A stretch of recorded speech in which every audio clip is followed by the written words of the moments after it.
بسم اللہ الرحمن الرحیم۔ محمود غزنوی کا غلام ایاز تھا۔ محمود غزنوی اس پر بہت مہربان تھا۔ حاسد ایاز کے خلاف تھے، وہ بادشاہ سے غیبت کرتے رہتے۔ ایک دن ایک حاسد نے بادشاہ کو بتایا کہ ایاز کبھی کبھی بیت المال جاتا ہے، لگتا ہے خزانہ چراتا ہے۔ بادشاہ نے کہا اب جائے تو بتانا۔ ایک دن حاسدوں نے بادشاہ کو بتایا کہ ایاز بیت المال گیا ہے۔ بادشاہ فوراً چند وزراء کے ساتھ بیت المال پہنچ گیا۔ دیکھا کہ ایک ٹرنک کھلا ہوا ہے اور ایاز گمسم بیٹھا ہوا ہے۔ بادشاہ نے آگے بڑھ کر دیکھا، ایاز نے ایک ٹوٹا پھوٹا جوتا پکڑا ہوا تھا، اس کی آنکھوں میں آنسو تھے۔ بادشاہ نے حیرت سے پوچھا کیا کر رہے ہو؟ ایاز نے سر اٹھا کر بادشاہ کو دیکھا، پھر نظریں جھکا کر بولا، بادشاہ سلامت، جب آپ کے پاس آیا تھا تو یہ ٹوٹے ہوئے جوتے اور پھٹے ہوئے کپڑے پہنے ہوئے تھے۔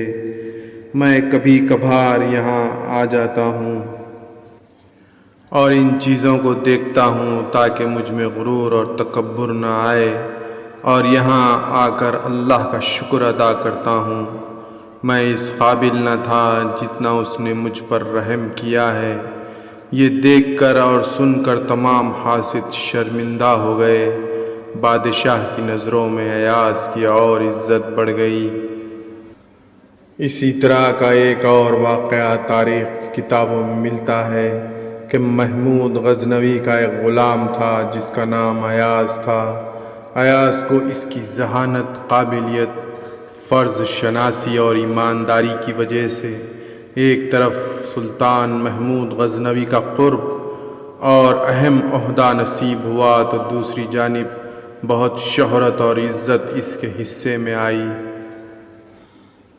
کہتے ہیں کہ سلطان محمود غزنوی اپنے اس غلام ایاز پر اندھا اعتماد کرتا تھا، اور ایاز نے بھی ہر موقع پر خود کو اپنے منصب اور سلطان کے اعتماد کا اہل ثابت کیا، لیکن ایاز کی یہ عزت اور توقیر دیکھ کر دوسرے درباری اور وزراء ایاز سے حسد کرنے لگے۔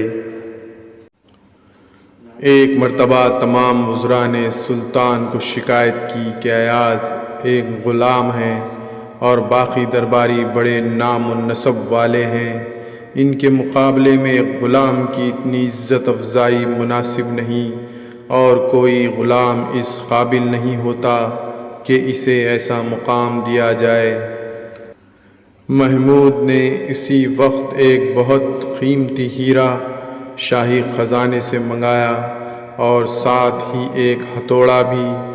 اب اس نے اپنے ایک عالی نسب وزیر کو بلایا اور ہیرے کو توڑ دینے کا حکم دیا۔ وزیر نے عقل مندی ظاہر کرتے ہوئے کہا، بادشاہ سلامت، یہ قیمتی ہیرا ہے اور ریاست کی امانت ہے، اس کے ٹوٹنے سے نقصان ہوگا۔ میرا خیال ہے کہ آپ اپنے فیصلے پر نظر ثانی فرما لیں۔ محمود نے اس کی بات سن کر دوسرے وزیر کو بلایا اور وہی حکم دیا۔ اس نے بھی اسی قسم کی بات کی اور خود کو بادشاہ اور قوم کا خیر خواہ ثابت کرنے کی کوشش کی۔ 5 وزراء کو یہی حکم دینے اور اس سے اس قسم کی بات سننے کے بعد سب سے آخر میں محمود نے اپنے غلام ایاز کو بلا کر وہی حکم دیا۔ ایاز نے فوراً ہتھوڑا اٹھایا اور ضرب لگا کر ہیرا توڑ دیا۔ پورے دربار میں شور مچ گیا کہ اس غلام سے عقل و دانش اور بڑی سوچ کی توقع ہی عبث ہے، اس نے اتنا بڑا نقصان کر دیا اور بادشاہ کو کوئی تجویز نہ دی، اسے کڑی سزا دینی چاہیے۔ سلطان محمود نے ایاز سے پوچھا کہ اس نے کوئی دلیل اور منطق کیوں نہ پیش کی، اور کسی طرح ہیرے کو ٹوٹنے سے کیوں نہ بچایا؟ اس غلام ایاز نے جواب دیا، بادشاہ سلامت، میرے لیے تو آپ کا حکم اس ہیرے سے زیادہ وقت رکھتا ہے، اور آپ جس خواہش کا اظہار کرتے ہیں وہ میرے لیے بیش قیمت ہے۔